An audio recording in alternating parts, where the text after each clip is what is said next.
Hello and welcome to Best Binocular Reviews. My name is Jason. In this video, I'm going to show you some example footage shot with an IP camera and bird feeder system from Garden Nature.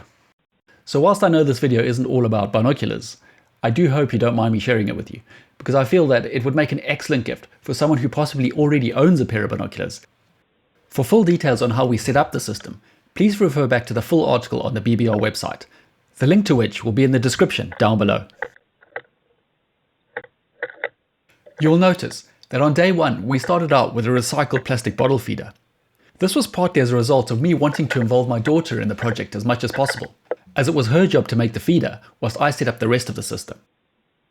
The second reason was because we were doing all of this on a Sunday, and the only bird feed that we had at home was made up of fine seeds that would fall through the mesh on the other feeder that I wanted to use, and which you will see later on in this video. Thus we had to wait until the shops opened on Monday before going out and buying a different type of seed and nuts. I do actually have a couple of other long tube-like bird feeders that will actually accept these fine seeds, but the ones that we have are very long and with the perches all positioned right at the bottom, and thus the birds would be out of view of the camera whilst feeding, which would obviously be pointless in this situation. So this is definitely a small detail to keep in mind when setting up your own bird feeder camera system.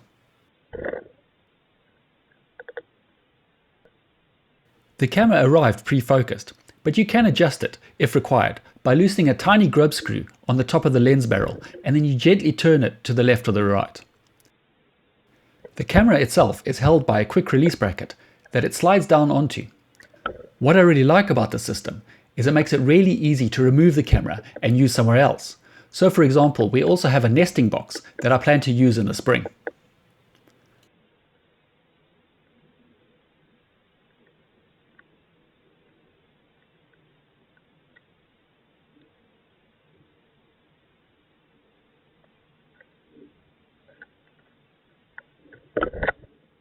You can hear from some of the audio captured in this video that the camera also has a very sensitive microphone.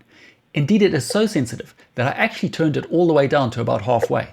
I did this because I found that there were just too many scratching noises coming from the birds sitting on top of the actual bird feeder itself.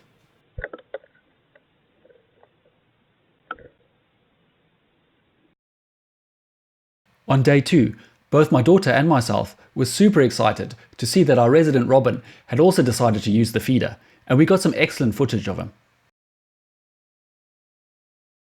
My initial idea was to stream the camera footage live on the BBR YouTube channel whilst I was online, and thus be available to also answer any questions that you may have.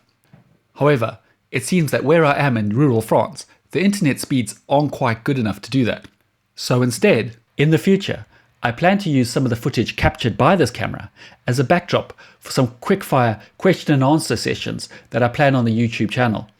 So if you have any questions about binoculars or anything else related to optics, please feel free to ask down below, and I'll do my best to answer them for you in a future video.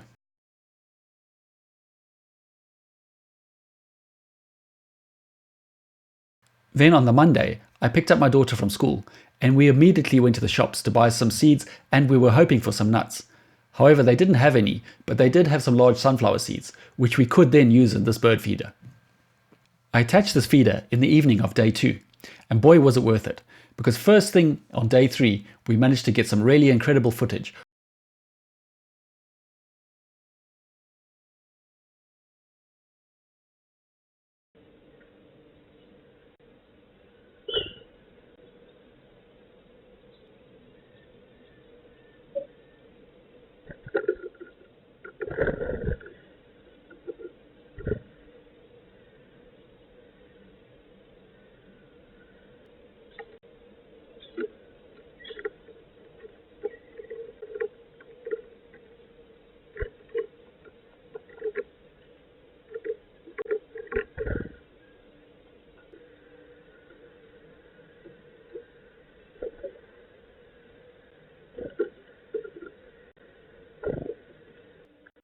The 2 megapixel IP camera also has a built-in light sensor, which allows it to automatically switch to the night vision setting once the light fades.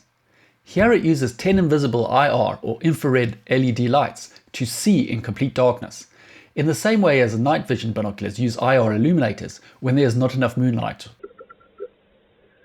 Anyway, So whilst I know this video isn't all about binoculars, I do hope you don't mind me sharing it with you, because I feel that it would make an excellent gift for someone who possibly already owns a pair of binoculars. If you are interested, more details can be found on the BBR website.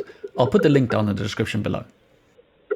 So thanks for watching, and I'll see you again next time. Cheers for now.